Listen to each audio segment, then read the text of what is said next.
and welcome to the Double Fall Podcast. I'm one of your hosts, Will. I'm accompanied by a fellow tennis fan, co-editor-in-chief of Barstool Sports, Hubbs. Thanks for coming on today to talk some tennis with me. What's going on, Will? Long time no see. Yeah, it's been a while since we talked, but I mean, it was a great Australian Open, so I would love to have you on again to talk some ball. So, I mean, let's get right into it. The main man of the tournament, your boy, Carlitos Alcaraz. I know you tweeted out, man, is it great to be a Carlos Alcaraz fan because he always delivers. Yeah, he does, man. He thrives in the big moment. He embraces it.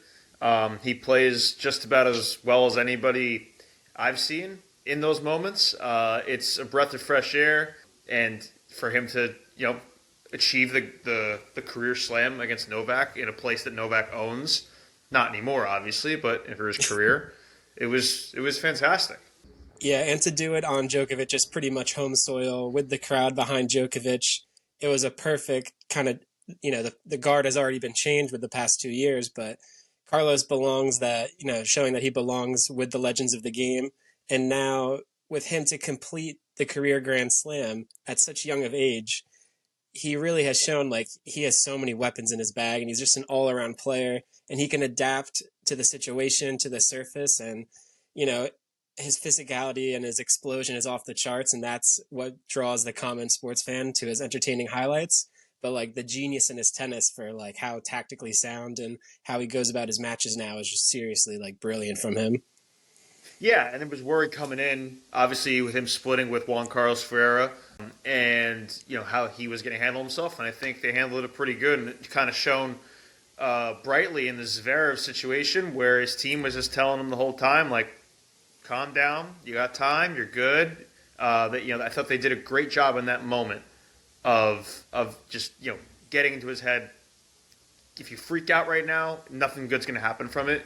Luckily, he did have the 2-0 lead, and so that was huge. And yeah, everything you said is true, man. He handles everything just wonderfully. He's incredibly exciting to watch.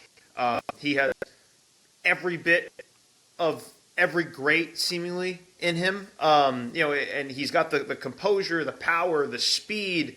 Obviously, the speed is what jumps out to everybody. But the serve has come from such a long way in the years. Oh, yeah. Where of course he was going to have flaws when he first burst on the tour, but the serve was a big issue, especially the second serve. And it's not a weakness anymore. It's not necessarily a strength, but it didn't need to be a strength because everything else is so good. So it's just amazing to watch him, just completely handle everything that's thrown at him. It's a great time to be a Carlos Alcaraz fan. Yeah, and it's great. I know I always support Sinner, but I do root for Alcaraz. It's kind of like it's how do you hate the kid? He's such a positive guy. He radiates and always smiles. He has a great family and support system around him. He's really done nothing wrong so far. He's handled his success well. He's handled the big moments, and he's like, we always talk about Novak Djokovic being one of the clutchest athletes of all time. Like, Carlos Alcaraz has a pretty good start to that in his career, and he's making that claim because 15-1 in 5-set matches. He's now 7-1 in Grand Slam finals. Like, how many it's time after time he just delivers, and it's really a lot of fun, and it's I can't wait to watch for him the rest of the career. Yeah, and you even saw times he's played Novak in slams, going back to Wimbledon, the first time where it was competitive, really competitive, and Carlos is trying to serve out Wimbledon against Novak, who owns the place, and Novak wins the first point to go up love 15, and then he has it 30-30. And in moments against Novak, virtually any player in the world is going to absolutely crumble, and he finds his way. And similar to here, where Novak was finding himself again in that fourth set towards the tail end and putting pressure on Carlos, he didn't blink, man. He problem solved. He kept it together, and he found his way through. I think Novak sees a lot of himself in Carlos, and especially in that match too, where after that first set, Carlos was like, I'm just going to become a brick wall, and you're not going to hit anything by me, and you're going to have to hit 4 extra balls to win points. Yeah. And it's, Novak did that for 2 decades, and it's as deflating as it can be. And, that whole thing where Roddick said, like, first he takes the legs, then the soul, like that is similarly what Carlos is doing on the court when he's in those types of grueling grinded out matches. He can do that to you. And he can beat you in so many ways, but the fact that he can do it that way is awesome. Yeah, I thought that was the perfect strategy too against Djokovic. At this stage of Djokovic's career, he invested a lot to get through Sinner in 5 sets there, and it's always the recovery time in between matches that you have to worry about at that advanced stage in his career. And we've seen time and time again, Carlitos, like, he could go 5 hours and then probably play the next day, go 5 hours. Like, he is just an insane level of athlete, and his body hasn't really failed him. And I think he managed the cramps so well against Zverev, where we saw before, that couple years ago when he was younger against Djokovic in Roland Garros, where that's what lost him the match and he couldn't continue. And I think he might have had to retire, or he lost in like 6-1, 6-1 in 4 sets. So at 22 years of age, he has so many experience so far, and that's why he's such a interesting player, and he's got this big match pedigree. But even though Djokovic didn't win the final, this has to be an overall win for him, this Grand Slam, because that moment getting over Jannik Sinner, I think a lot of people are going to remember Carlos winning the career Grand Slam, but a lot of people are also going to be remember that Djokovic is not going anywhere, and he can still summon his legendary tennis powers and beat anybody on a given day. Yeah, I mean, I think myself, along with a whole lot of people going into this tournament, it was impressive that Novak was the clear number 3 in slams, at least. Other tournaments he doesn't care about. In slams, at least, the clear number 3 guy to beat, behind, obviously, Carlos and Sinner. But the gap was still pretty large behind Carlos and Sinner. And, if he would get to the semis, and then or quarters, depending on the draw luck, and, he would meet those guys and lose. That's not the case, it appears. Like, he is closer than what people think. Now, can he beat them both in a tournament? That's a really tough task, and he did need the luck of obviously, what's his name, withdrawing. Who did he not play? Menchik. Yeah, Menchik, yeah. So he didn't have to play that match, and obviously the Musetti retirement was a prayer. So he did need luck to get to this point. But even with that, and this is what I was arguing with people, and for people who think I'm anti-Novak, I was taking a side here where I'm like, even with all that luck, I didn't think it was possible for him to beat Sinner. So, like, in any situation, as fresh as you can be, I didn't think 38-year-old Novak could beat Jannik Sinner in a 5-set match. So the fact that he's able to do that is he is way closer than I envisioned going into this tournament. Now, how much longer he wants to keep doing this for, and will he get the same luck? That's another thing, but this was an incredible achievement for him to not only beat Sinner, but then 2 days later push Carlos. Took it to him in the first set. Second, third set, not so much. Looked very tired. Fourth set, had one more surge that I'm like, hold on a second here. Is this going 5? And if this goes, he had the break point against him. And it's like, if this goes 5 and momentum is clearly on Novak's side at that point, despite the age difference and all that. So the fact that he was able to generate that kind of pressure, it's incredible. And it speaks to, obviously, the greatness of him and how he's truly one of the best athletes of all time. I agree. He definitely has a pretty good argument at this point to go against any athlete in any other sport for his level of greatness and what he's achieved and for how long he's achieved it. He's setting records that with his longevity are going to be so hard to match. And even with Carlos, having this success at such a young age, he's still so far away from ever touching anything that Djokovic has done so far. Right, yeah, but still, 7 by 22 is crazy because Novak at 22 had 1, and Federer at 22 had 1. Rafa had either 5 or 6, I forget the number, but like 7 through 22, it's like the sky's the limit, especially with once Novak gets out of the picture here, there's one guy at the moment who could beat him in slams consistently. Or challenge him consistently. Anyone, he's shown he can lose early. Like, guys get him. He's both Dick Van de Sloop a couple years ago at the U.S. Open. It can happen. Mm-hmm. Not as much with Sinner. Sinner has to lose to the best, it seems. So he can lose, but in terms of like someone who's consistently competing for a Grand Slam, there's one guy until Fonseca gets his act together, or somebody else rises to the top, or whatever. So for that, 7 feels like it could get to 15 real quick. Yeah, and the thing is, with how the slams were divided with the Big Three era, Zverev said in one of his press conferences, it was Djokovic won the AO, Rafa won Roland Garros, Wimbledon was either Federer or Djokovic, and then the U.S. Open was like kind of a toss-up.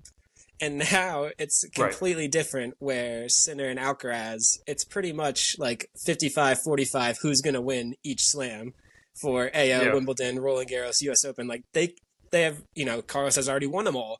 Sinner's one away from his career slam. I think a great narrative Yeah. going into Roland Garros is if Sinner got his revenge and then Yeah. also Dude, completed the that's career Grand Slam. That would be crazy. 100%. That it speaks to how good these guys are, right? Because you're right. We had assumed that Wimbledon was going to be Carlos's, and same with the French Open.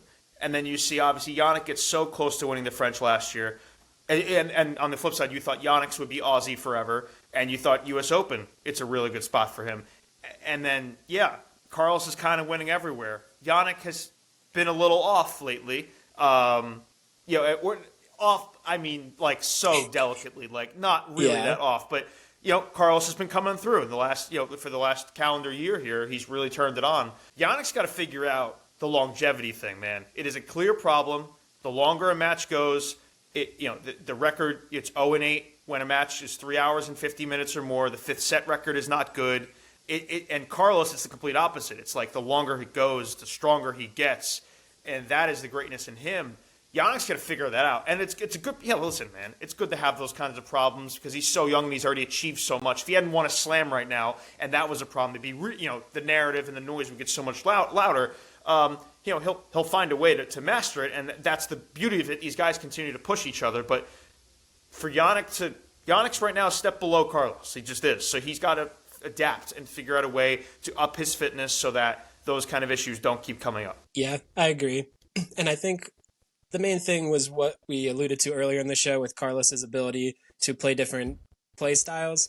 Sinner kind of has plan A, and what Djokovic did so well was, he made Sinner uncomfortable, and he kind of outdid him in his own game. Sinner, in this matchup for the recent memory, he has just been out Djokovicing Djokovic because he's younger, taller, faster at this point in the career. So he's like, oh, if Novak wants to play me straight up, I could beat him. And then, Djokovic mixed it up this time and changed everything around and played super aggressive. And, Djokovic plays like Sinner, but he also has that Alcaraz-like ability to play different styles. And with the amount of experience and playing matches throughout his career, he's, fostered that player profile. With that being said, though, Sinner, if you look at all the stats in that match, there's no real reason he should have lost it. He was incredibly unclutched. 16 of 18 break points. You only come through twice. You're not going to beat the best of the best when you're not clutch like that. I don't think Sinner has to revamp too much in his game because if I showed you the stat sheet and I just hid the break points percentage, you'd think he won the match and maybe even quicker than 5 sets. So it's just one of those days, man. You just can't convert. It happens, man. It's not a random stat, but like there's just days where it's just not happening. I don't know, and it just happened at a really bad time. Yeah, and Djokovic, you have to, tip your cap to him because he was insanely clutch, and he came up big moment after moment in all of these break points, especially in that fifth set against Sinner. So, I mean, Sinner's not going away, Alcaraz isn't going away, and I got a little worried that Djokovic might go away in like a year or two because, what we saw against Musetti was a little concerning, I thought physically, but I mean, real quick, he dispelled all of that worry. And I don't think he's going to go anywhere anytime soon. Yeah, the thing is, like, obvious, like, and I'm pushing back a little bit what I said earlier, but like, he does need luck to get really deep in these tournaments because it is a lot for a 38-year-old guy, and he's not getting any younger. So, he's not going anywhere per se of being that clear number 3, but as time goes on, that gap is it's closer than we thought, but that gap will continue to expand as Yannick and Carlos get more experienced and better and,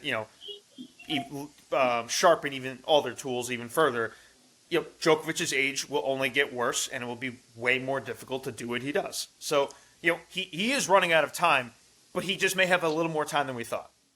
Yeah, I agree.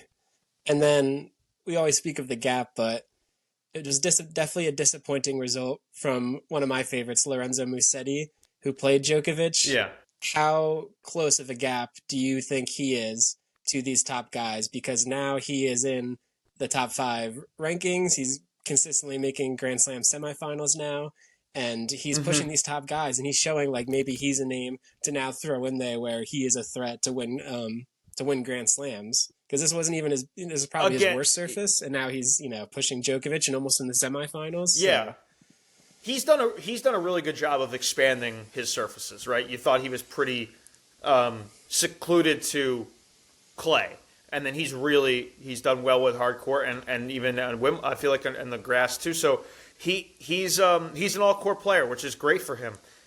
I do fear he gets thrown in that bucket though with Demon and Fritz and Zverev, where you're good enough to maybe win a 1,000. You're good enough to obviously make it consistently to second weekends.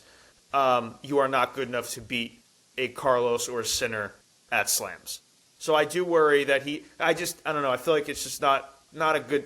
If they were matched up against each other, I wouldn't put many eggs in his basket as a chance for him to win against those guys. I just don't see it yet. But he's also still super young too. He's 23, yeah, on the verge of being 24. So he's got, tennis prime is not for, usually 26 to 28 is like your true prime, right? So, obviously these guys are, modern medicine's getting better and better, and you can, your primes extend, but he's got time to keep getting better and better, and he is showing a lot of progression. Obviously he's now career high top 5. So, and if he beat Djokovic, he was going to be number 3. So, yeah, sure, he's knocking the door, and I'd probably give him more of a chance than, let's say, a Medvedev, let's say a Zverev. I would give him more of a chance than those guys, more just because I've seen them at this point. Medvedev just feels like trending down. He's lost his chance. Zverev will never get over the hump. So I would put him over those guys, but I don't know how much more over I would put him.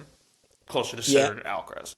Yeah, I think Musetti probably is towards the top of that second tier, because I think now, after this Australian Open, you have to put like tier 1 Alcaraz, Sinner, Djokovic. He belongs in that tier 1 because he has now shown that he can, be in Grand Slam finals and potentially win. I think that next tier is where you get into the Musetti, Zverev, like you said, those types of players, Demon. So, I mean, I'm obviously bullish on Lorenzo with the one-hander. I love his game style.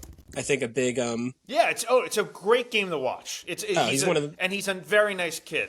He's a super nice kid. It's a really fun game to watch. He's beefed up his serve too. He plays with a crowd really well. Like, I do wish he succeeds one day and breaks through. And maybe him versus Shelton is a good question, right? Who has a better chance to win a slam on a given day? Shelton obviously has more power than him. Musetti has way more of a finesse game than him. They probably have similar speeds. I feel like they're pretty fast, both of them. So that's probably a good bucket to throw him in. It's a good bucket to be in. I do hope he breaks through one day, because you're right. It is a fun, beautiful way to watch. We'll see how long he stays out with this injury. Yeah, that was such a bummer. I hope, because this was such a big year, and he's, progressing upwards. So hopefully he takes some time off, gets his body healthy, because I'm really excited to see what he can do on the clay. But you mentioned Zverev before. You don't think it's ever going to happen for him? I feel like this was such a prime opportunity to take out Carlitos with the cramping and everything, and he just, he tried his hardest. A lot of respect. He was close, but again, another loss in the result column that's a little tough to get over. Yeah. I mean, he needed an absolute prayer on the other side to even have a chance in that match. He was about to lose 3-0. And if not 3-0, then 3-1. Like, there was, a lot separating those two, and he showed clutch moments in that match, which we haven't seen before. But at the end of the day, he's serving for the match, and it all comes back at some point to bite him. I have no faith in him to ever win. And let's say he got through Carlos. I probably would have picked Djokovic. He was going to lose in the final. He was going to lose in the final. There's no way he would have handled him. So now, granted, facing Novak, you have more of a chance, obviously, with the age and all that. So that might have been – this actually might have been his only window. This might have been it. Because you're facing 38-year-old Novak fresh off a 5-setter. Like, the cards are in your favor there, but of course he can't find it. But if Sinner was waiting for him, Sinner's dusting him. Oh, yeah. That's not competitive at all. So, listen, he plays Carlos well. It's 7-6 head-to-head, and there's been some quarters, at the Aussie or semi. Was it semis last year? No. Yeah, he made the Australian. He knocked out the Aussies 2 years ago. When did he beat Carlos at the Aussie? That was quarters? That was 2 years. Quarters. Because then he Yeah, beat Medvedev in I and think then he maybe beat or lost to and Medvedev in the semis. Yeah, that's what it was. and then he's yeah, and then at the French he got him a couple of years ago. Before that, so he can beat Carlos, great, but that takes you need more than that. And Yeah. obviously, this is the one time where he needed to beat Carlos to probably win it, and he couldn't do that. So I don't think it's on his side. I don't think luck's on his side. He's a great talent, of course. I think that mental game will always get him. Yeah, because like we said in the beginning of the episode, there's nobody better in these big moments than Carlitos. And especially in this It's the complete matchup, opposite.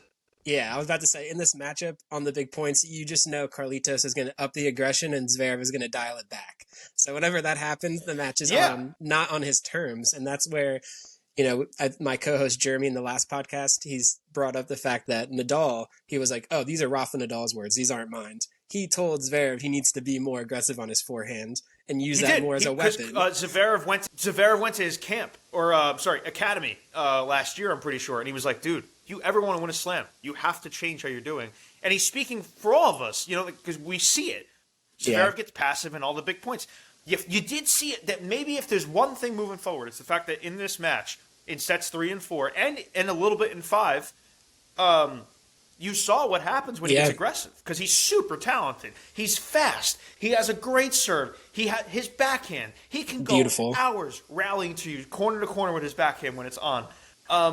He's got he doesn't love coming to the net. He could probably get a little better there, but it's not horrible. Like he has all the tools, and when he first came on the scene, you would expect he'd have 3 by now, probably. Yeah. But that mental game will always rear its ugly head, and ruin him in a tournament like this.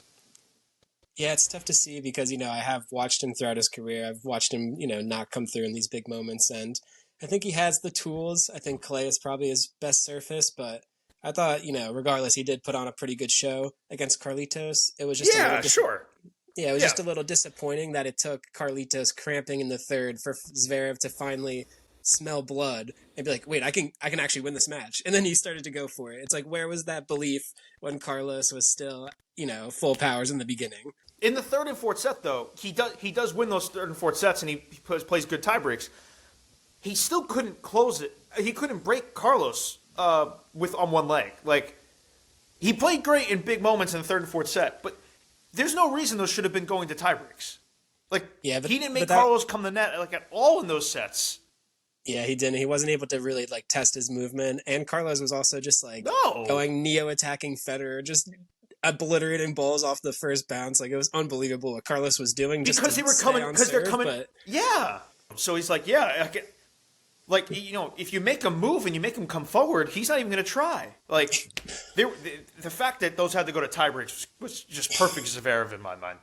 Yeah, and that was just classic Zverev, and it didn't really feel that much different for him, even though on the scoreline it was a very close match, and I don't regret staying up until 4 o'clock watching that match because it was super entertaining. No, I kind of wish I'd invested more in the Sinner Djokovic match if I had to choose hindsight 2020, but. Yeah, I didn't think. I think you agree. We didn't think that match was going to be anything worth the damn, especially with the line. And I was lucky to wake up towards the end of the fourth, and I was like, "Oh my god!" Yeah. And then wait, he has a lead in the fifth. All right, I was up by then, so I did catch that. But yeah, I do wish I can only do so many all nighters at this point. So as I get older, it's just way harder to do. So, but yeah, I watched as much as I could. Yeah. No, I mean, for us American tennis fans, especially on the East Coast, the Australian Open is like a rite of passage, and there's nothing more thrilling than waking up or staying up to watch these matches, and then, there's the payoff with the excitement and the high quality of tennis. And I thought the beginning of the tournament was a little chalky. Yeah. There was still great tennis to watch, but I don't think the end of the tournament disappointed at all, especially with all these big names and these big matches. And, no, it saved it. Yeah. It definitely saved it. It is fun when you do pull these all-nighters and you're up, and then you see everyone else kind of come back online, and you see people tweeting about it, and you're like, this is cool. Everyone's watching. People who are not talking about tennis, usually are talking about tennis. Makes me smile. It makes me happy. So I do wish ESPN fixed their audio issues with the Australian Open. It's a disaster. From my understanding, an announcer reached out to me that it is a production issue that they've yet to tackle. Where there's a delay in Australia of about a second and a half, and I don't know. It somehow spoils big rallies that are ending. When you hear Johnny Mac start talking, you know the point's over. It's just like, man, we got to fix that. That's a Yeah. problem. So I guess there was also an issue with ESPN was using different production people from week to week. The first week and second week were different production people. So I don't know. There's a lot behind the scenes that they got to clean up. I know they don't really value tennis anymore over at ESPN. They value WWE wrestling more than that. So they have their priorities in order. Or out of order. I wish they didn't, but TNT does a pretty good job, so they're going to take over for at least the French. So that'll be exciting. I like what they do. I agree. Last year was such a great broadcast with them, and they really added to the experience of the tournament. And with Carlos Alcaraz becoming like an international superstar now, a sports like legend where people know his name, just casual sports fans, they probably know the name Carlos Alcaraz. It's hard to not see it when all the news is about him breaking all of these records, and now his name has been synonymous with tennis. So hopefully the sport can adjust and we could grow alongside all these big names and big players coming up, because I do think tennis is having a resurgence and people are starting to realize it's a good investment of your time and it's an entertaining product. So I love tennis. I've loved it my whole life. I'm never going to stop watching. Unfortunately, unfortunately, I think the U.S. Open prices are just going to keep going up. So that's with the popularity of the sport. I'm going to have to pay a lot more money to have a grounds pass during the U.S. Open. So no, it's great, man. It's fantastic, and Carlos really is like there was the age-old answer of how is the sport going to continue after Federer, Nadal, and Djokovic step away. Carlos Alcaraz is the answer, and I think the heads of tennis got to be thanking their lucky stars that he came along. Obviously, Yannick as well. And those two will only continue to push each other. It'd be great if a third guy came along. Fonseca gets his act together in a few years. That'd be fantastic. Those three. Maybe this French dude who's 16 years old. He's beating people over in France. Maybe that guy's coming along in a couple of years. He looks nasty. So I don't know. There's a few guys. There's a few up and comers that they need to get over the hump. But yeah, people are chasing Carlsen Sinner for a long time here. Yeah, and it's going to be exciting to watch how the rest of the year plays out. Definitely excited for Roland Garros, that whole narrative around that and every tournament before that. So, yeah, no, sorry. On Twitter, like right around any big tennis tournament, the like tie break always just watch this tie break of Carlsen Sinner. Just watch it. I don't care like if you're a sports fan, it just pops up. I do love that has stayed viral. Anytime, like every now and then, you'll just see it. And it's like, yeah, we get to do this again, a whole lot more. And yeah, there will be a big time revenge factor for Yannick coming up here at the end of May. So I'm excited for it. Yeah, me too. The tennis is always going to be a fun time to watch and follow throughout the year. But great start to the tennis year, Hubbs. I really appreciate you coming on. Definitely want to have you on again, this year to talk some more tennis with you. But go follow Hubbs at Barstool Sports. And then at Barstool Hubbs on Twitter, X, social media platform. So, Hubbs, thanks again. Great talking tennis with you. And keep Devil Fulton out there.